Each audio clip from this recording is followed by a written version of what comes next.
Welcome back to another story from the 1901 book, The Conjure Woman.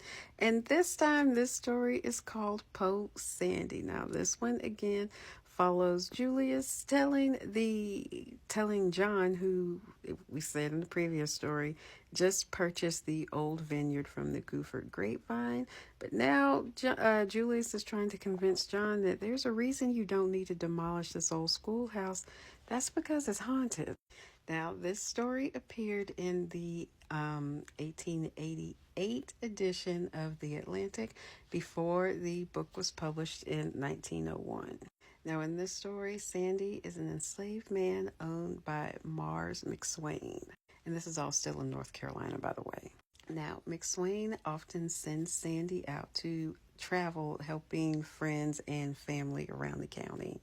Now, during one of these trips, McSwain actually sells Sandy's wife and replaces her with another woman named Teeny. Now, naturally, Teeny and Sandy do end up developing a relationship, and that's when Teeny confesses that she had been the Conjure Woman for quite some time.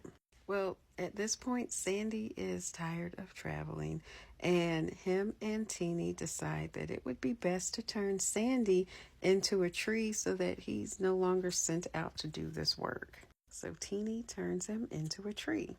Now, on occasion, she does turn him back into person from time to time so that they can visit and things like that.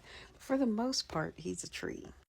But then McSwain decides that he wants to redo the floor in his kitchen, and he has the tree cut down, thus ending Sandy's life.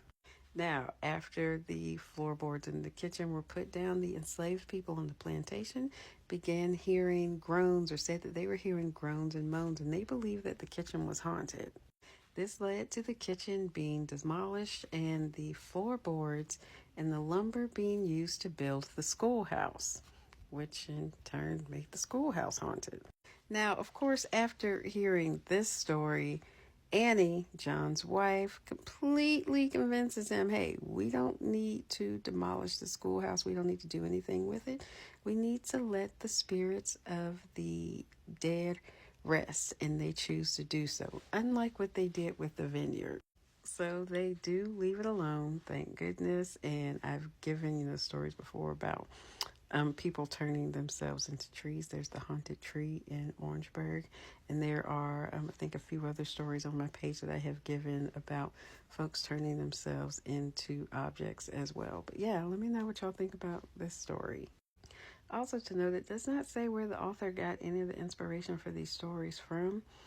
And again, you go through my page, you see I give a lot of interviews from former enslaved people who tell of things like this happening, very similar to the content of his story. So I do wonder if he also interviewed a lot of former enslaved people in order to write his stories.